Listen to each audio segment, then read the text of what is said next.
mesa en las rentabilidades de este primer semestre? ¿Qué nos puede contar Fernando? Bueno, pues vamos con ello. Lo primero, saludarle, que aquí le tenemos en plató. Fernando Luque, editor de Morningstar en España. Fernando, muy buenos días. Buenos días, Eva. Bueno, estamos encarando, ya la maleta, ¿no? Para muchos que se van de vacaciones, pero hemos hecho, arrancamos julio, despedimos el primer semestre del año. No ha sido un primer semestre fácil, pero como de todo, hay de todo, ¿no?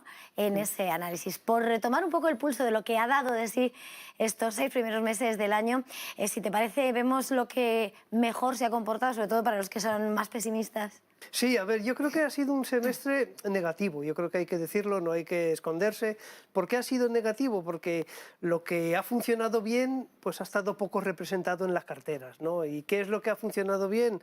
Pues ahí no voy a inventar la rueda, lo que ha funcionado bien es pues energía, materias primas, que es verdad que han estado ahí pues a la una de la actualidad, pero no es un tipo de fondos que la gente tiene pues mucho en cartera, ¿no? Luego también hay categorías muy marginales que han funcionado bien, como Brasil, Turquía. Luego también lo que ha funcionado bien, y eso yo creo que pues hay que apuntarlo, es el dólar.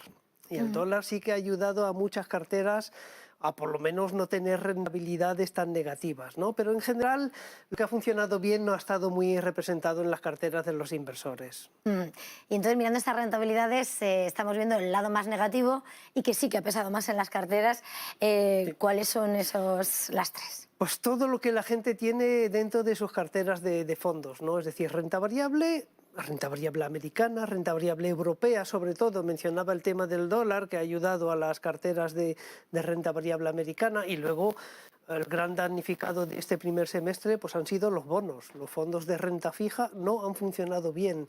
Y eso ha sido un poquito sorpresa, ¿no? Porque generalmente cuando la renta variable no funcionaba bien, pues existía el soporte de la renta fija, de los fondos de renta fija. Pues en este primer semestre no ha funcionado. Los fondos de renta fija han perdido en torno a un 10%, que es mucho, especialmente para inversores conservadores que tienen mucha renta fija dentro de sus carteras, y se han visto ahí sorprendidos por el mal comportamiento de la renta fija. España lo ha hecho, yo diría que relativamente bien dentro de lo negativo, porque lo ha hecho mejor que los fondos de renta variable europea. Incluso algunos fondos sí que han conseguido rentabilidades positivas, y además muy positivas. Tengo en mente pues el caso del Azvalor Iberia. Incluso el Cobas también, el Cobas Iberia pues también ha obtenido rentabilidades ligeramente positivas. Es decir, que incluso dentro de esa categoría uno ha podido encontrar fondos con rentabilidades positivas.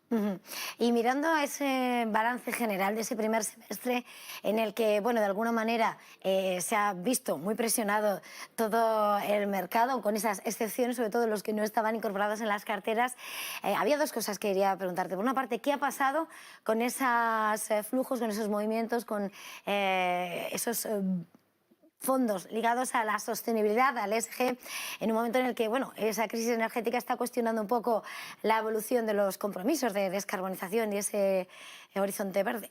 Sí, a ver, a nivel de flujos sigue habiendo muchos flujos hacia fondos sostenibles, eso es evidente. Luego, en términos de rentabilidad, pues tengo que decir que los fondos, entre comillas, sostenibles no lo han hecho mejor que la media del mercado, o incluso lo han hecho algo peor. ¿Por qué? Porque son fondos que están, digamos, infraponderados en el sector energético, que como hemos visto pues es el sector que realmente ha destacado en este primer semestre, y luego también suelen tener pues un peso relativamente mayor en el sector de tecnología, y la tecnología tampoco ha funcionado en este primer semestre. Entonces, a nivel de rentabilidad pues no han destacado especialmente, pero claro, verlo solo en un semestre pues es un poquito corto, ¿no? Yo creo que hay que darle más tiempo, y nosotros pensamos que por lo menos a medio y largo plazo no debería haber una diferencia de rentabilidad significativa entre incorporar fondos sostenibles o fondos no sostenibles. Es decir, la cuestión no está en la rentabilidad, sino más bien en los valores que uno pues quiere tener dentro de sus carteras, ¿no? Y ahí yo creo que a medio y largo plazo pues se compensará esa menor rentabilidad que han sufrido en el primer semestre. En este primer semestre, apuntabas, uno de los ganadores ha sido esa incorporación del dólar, donde estaba. pues mirando el contrapuesto, ¿no?